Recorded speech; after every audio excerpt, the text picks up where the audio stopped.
Hello and welcome back. You're watching Around the House. I'm your host, Steve O'Brien, and our show is about home improvement, home repair, and we have guests on. We do on-site work. If you've watched our show in the past, you've seen some of our episodes, and we touch on a number of different topics. We try to keep it interesting. We find different professionals in the business, and we follow them around, or we'll have them in the studio, and we'll get some good information. So I hope you can stay with us for this show. We actually have quite a bit to talk about on this show. And if you watched one of our other shows, we had a chimney gentleman on, Kyle Callahan, and he pretty much was a specialist with inserts and wood stoves and things of that nature. And in today's show, we have a gentleman in here I'd like to introduce, Mr. Scott Sarras. Scott? How you doing, Steve? Thanks for coming in. Nice to see you. Scott is one of the owners of South Shore Fireplace and owner of Chimney Chap. Why don't you tell our viewers a little bit about your company and how long you guys have been established and things like that, so they get an idea of who you are. Okay. Well, I'm actually second generation chimney sweep. Chimney Chap has been a family-owned, operated business for the last 35 years. We are located at 1127 Main Street in Hanson, along with South Shore Fireplace. Like I said, I'm second generation. We are a full-service chimney company. From cleanings to liner installs. I mean, we do repointing, new construction, old construction. We build chimneys from scratch. We change the facade of fireplaces. Anything that you want that has to do with a fireplace, that's what we do. Interesting, because I have never had a mason. You're a mason, right? You do masonry. You Yes. do all the brickwork and the block work and things that have to be done to make the structure of the chimney or the inside of the fireplace. You know all the details you need to know for the openings and sizes and things like that. So I've got a few questions right off the bat. While I have them up here, I want to throw them at you. And I've seen a lot in my business. I've seen a lot of good, a lot of bad. I actually worked with masons when I was a young fella, and we actually built the chimney. And I remember, and again, I hope it wasn't the wrong way to do it, but he was an old-time brick mason, and I was pretty much his, what they call tender. I'd bring his bricks up with the brick tongs and pull them up on a well wheel and temper his mortar. It was hard work, and at a young age I knew I didn't want to do that for a living because it was just hard work, and I applaud you for still doing that. What he did was he used brick ties, and he'd screw them into the side of the house as he was going up with the chimney. And you know, the brick ties would actually tie the bricks to the house. And then at the top, obviously, he would flash it. They call it step flashing, where it meets the roof.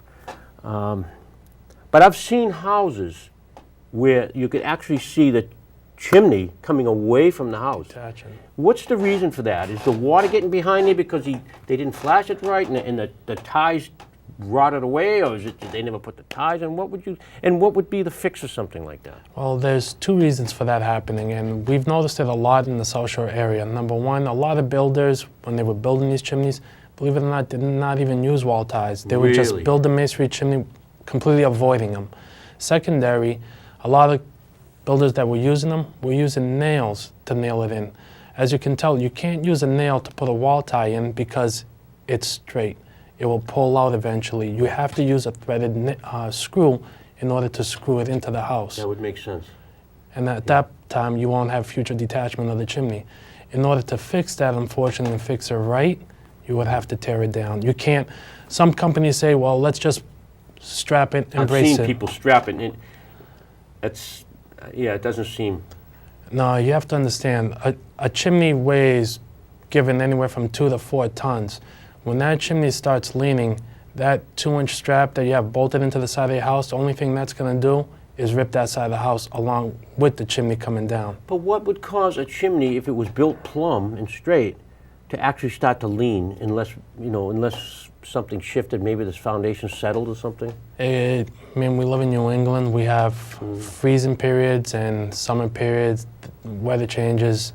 You doing new construction inside the house where you're altering rooms or changing rooms, putting different stresses on different parts of the house. Yeah. It's going to cause that chimney to shift a little bit. In doing so, it will give you that potential of it starting to detach if it's not tied in. Well, not only that, I mean, when something moves like that, you know, and I know how your basic construction is, even in old houses where they didn't use flues way back when any kind of movement, and you're gonna lose that integrity of any masonry between the bricks or the flues. So now you're creating a point where the flame or the heat can get through that and potentially start a fire. That's correct. I mean, especially if you have a fireplace and your heating flue vents in, your heating system, if it vents in the same chimney, usually it's in, the flue tiles are sitting directly next to each other.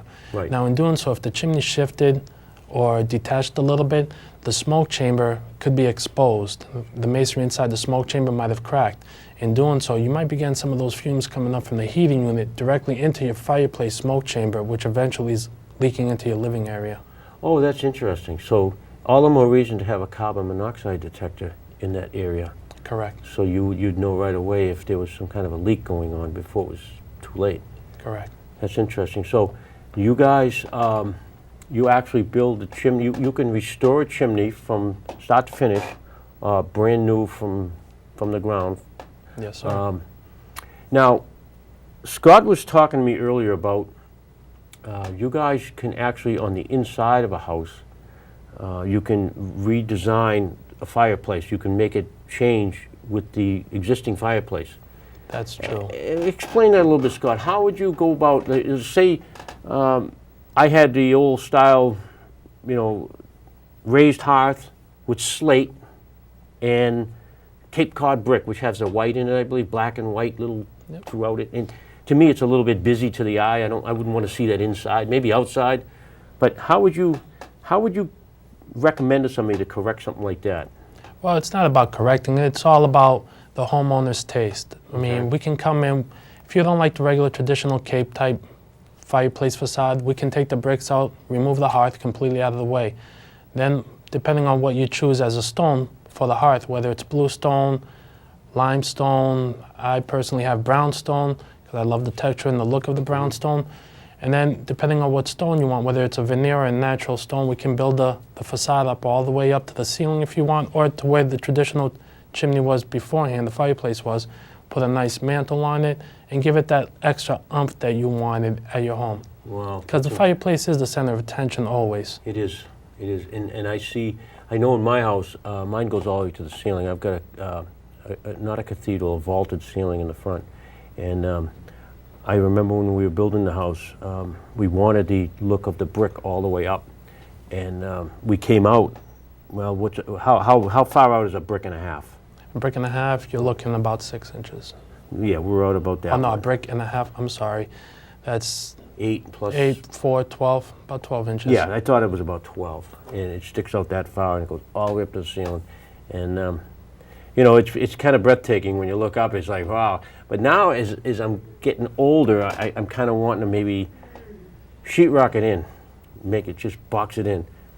I don't know why. I'm just the bricks are getting too busy for me. You don't want to do that. Why? I mean, on the selling point, when you're looking at the masonry going all the way up, it just adds a But I lot more put such character.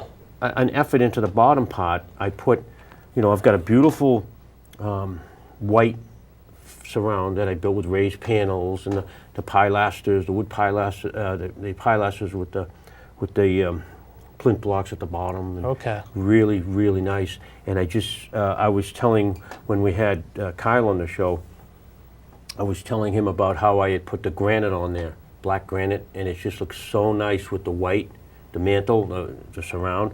And I had the granite put on the hearth, and then I used I want to say about 9 inches of mahogany, and so it looks like inlaid. Okay. It was an intense project for me to do that because my hearth is about 9 feet long, and now I'm looking at this beautiful, beautiful granite with the white surround, and mahogany, and then from the top of the mantle up, it's like, it just kind All of, bricks. it clashes. It doesn't look modern. It looks, you're going from beautiful, formal fireplace to something, I don't know, Grizzly Adams. I don't, I don't know, but I always did like brick, and my wife and I, you know, we've gotten many good years out of it. So it's just in my mind, it's time for a change. You know what I mean? Just changing it for me. And you had talked earlier about also, you guys can do something out of stone. They have stone veneer that almost looks for real. Yes, sir. And you do that too, right? Yes, sir. We'll come out, take a look at it. We'll show you different samples of different various veneer stone that you can choose and pick. A lot cheaper than the real thing. Of course it is. And what's the advantage of the real versus the veneer? If you've already got the brick, substructure, why would you want to go with a real stone and rip all that out? What would the advantage be? Honestly, I don't see an advantage at all. It's just some people prefer real stone over the veneer stone. Because they know in their mind it's fake. Correct. Huh. Wow. That's when you have too much money. That we don't have. No, I'm just teasing. But that's, I want to touch on a little too about, and again, this is something a lot of people don't know about. I wish we had one to show you, but we don't. I don't know if everybody's familiar with what they call a flue. What's it called? A flue liner. Flue liners. And those are made out of Terracotta clay. terracotta clay, and they're usually like brownish in color, or Yep. tan. And how long do they come? They come in 2-foot sections. Those are heavy. The Give bigger or ones take. are heavy. Yeah, the 1313, you're looking at probably about 50 pounds. Yeah, I remember when the mason was having me handing them up to him, and there's different sizes for different size fireplace openings, right? In other words, I know every house that has a furnace, maybe not gas, but oil, has to have a 8x8, and that's the smallest, right? Correct. And that's just to vent the gas from Well, the... whether you have oil heat or gas heat, you are required to put a terracotta clay liner, which is an 8x8. Even with gas? Unless it's power vented out the side of the house. Power vented, because I've seen those, yes. Yeah, if it's venting through a chimney, you need to install a terracotta clay, which is an 8x8. What did they do in the old days before they had the terracotta? I mean, terracotta clay Scary. has been around for quite some time. It's just that some builders never used them. Yeah. They would just leave masonry exposed brick going all the way up. I got a good one for all you viewers out there, and you're gonna like this. You probably know the trick. I shouldn't give it away. What's that? I used to know a mason years ago, and he'd do a job and he'd go to get paid, and the homeowner would stiff him. You know the trick? A piece of glass. Piece of glass. Fireplace. He used to always build a chimney with a piece of glass, and then if he didn't get paid, he said, "Hey, I'll see you later." When they lit their first fire and the smoke would pour into the house, they'd call him up and say, "Hey, can you fix this thing?" And he'd say, "Well, you want to pay me? I'll fix it." They'd pay him up. He'd go drop a rock down through the thing. You're all set. It's a myth. No one really does it. I heard that. I didn't know how true that was. I said, that is so cool, because you could look up and still see the sky, and it's like, geez, there's nothing blocking there's nothing blocking the opening, so what's wrong? So I don't know how true that was. Maybe he just made it up. Just make sure you always install a cap so you don't get any leaves falling in and getting stuck on the glass. That's true too. I didn't think of that. But no, I just thought I'd lighten that up a little bit. I want to ask you. Let's see. There was you guys all. This is another thing that I've been in my house for 30 some odd years, and I've never had chimney sweep. Now, I don't burn wood anymore. I really never burnt a lot of wood. But talking to you earlier, you had mentioned even with an oil, any kind of burner that heats your home, it creates some kind of a residue on the terracotta that it will erode eventually. Why don't you explain that to me a little bit? Well, whether it's your fireplace or your heating unit, you should make a habit of getting it inspected periodically. Reason being, even your masonry fireplace, let's say you're not using it, spider webs build webs. Spiders build spider webs. Even in a flue? In the fireplace flue. And you would not believe those webbings. Then after about 5-6 years, you try to light a fire, and because of the webbing, especially at the top where it's a lot cooler, will smoke out your house because the smoke will not be able to exit the flue. No So kidding. eventually it will just back puff right back into the house. Oh, wow, that's So you interesting. should definitely have it checked. As regarding the heating flue, I mean, gas is a natural burner, so it's a lot cleaner, Yeah. but it does require cleaning periodically. As for oil, oil has sulfur. Now, what happens with oil, when you call your heating company, they come out, they service the machine, they service the burner every year. They do not touch the venting aspect to it. They just service the machine. From the thing back, yeah. Correct. Okay. So that's where you call your local chimney sweep and make sure they're certified and licensed.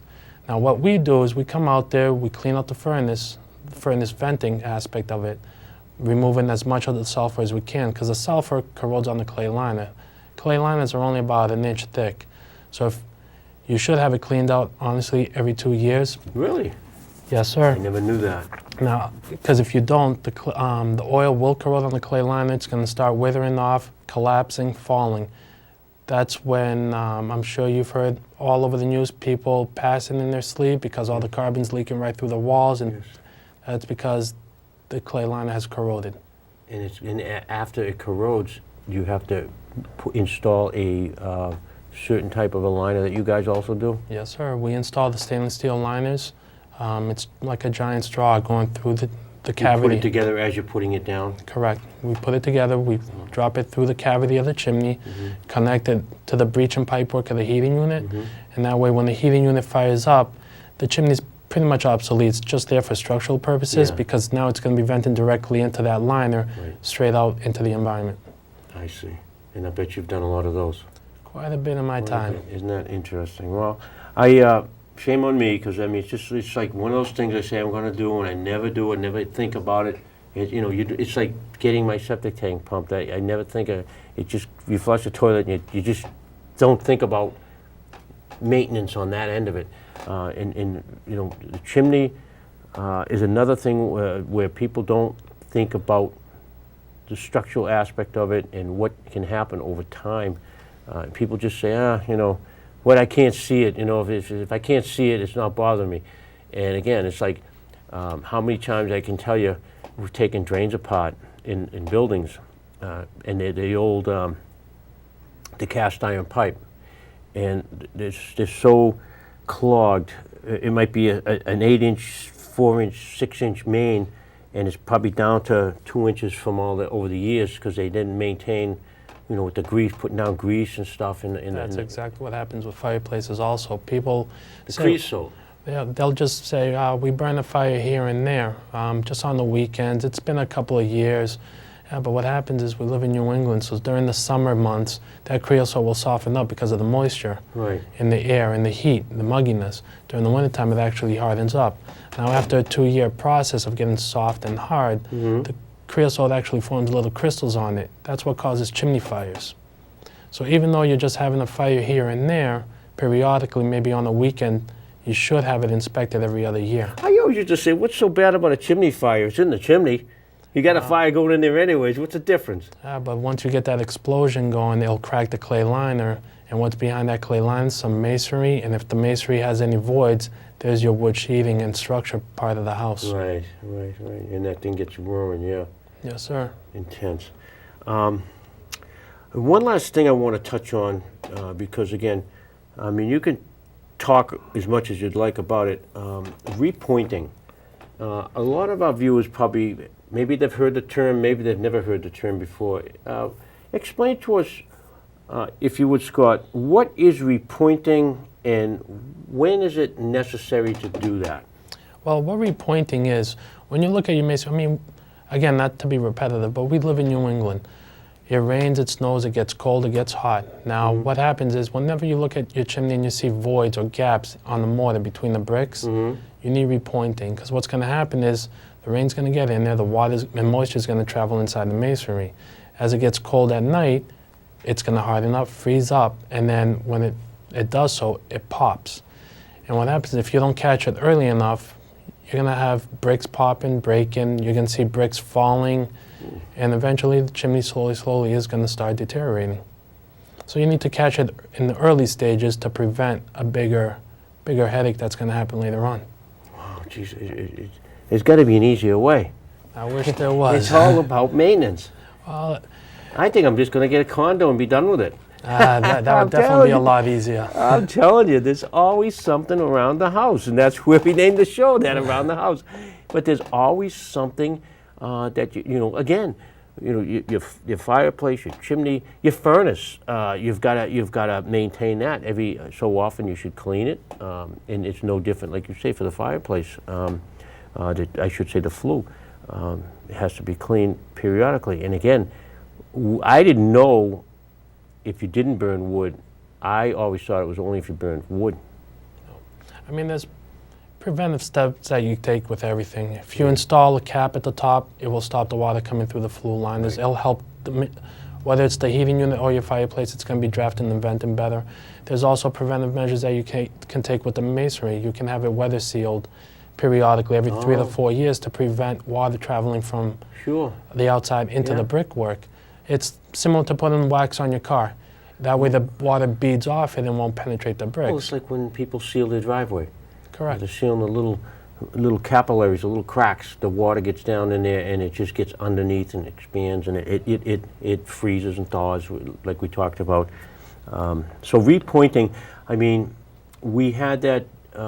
We had my mom's house years ago. I didn't do it. I hired people to reshingle the roof. I said, "You guys repoint chimneys while you're up there?" I said, "Oh yeah, we repoint." I was horrified. I mean, they got mortar on mortar, brick. You can hardly see the brick anymore. They just slopped it on, and that's why it's best to hire a professional that knows what you have a special tool that you use. You probably have a grinder that you clean all as much of it out as you can get that's loose. Correct. And then I've seen them do it proper, and it's pretty. To watch a professional do it, you get what you pay for. Correct. That's the bottom line. And there's certain things that I don't attempt because it's not something you can't fix it. I mean, I was one time when I was a kid. Again, I was a kid. I almost fell off a roof. I was helping the mason build my chimney, and I was helping him. He said, after we were done, you wash it down with muriatic acid. And I was washing it down with, my pitch on my roof is like a 12 pitch on the front of the house because it's the vaulted ceiling, And I was washing it down. I had one of those boards with a cleat on it hooked over the over the ridge. The ridge hooks. And I'm sitting on that washing it down, and there was a garden hose tied on the pipe staging, and I was spraying it down, and I went to scoot the board to slide over, and it came off the ridge, and I went down like a sled. And I was grabbing for the hose. I had the hose, but I couldn't hold on. It was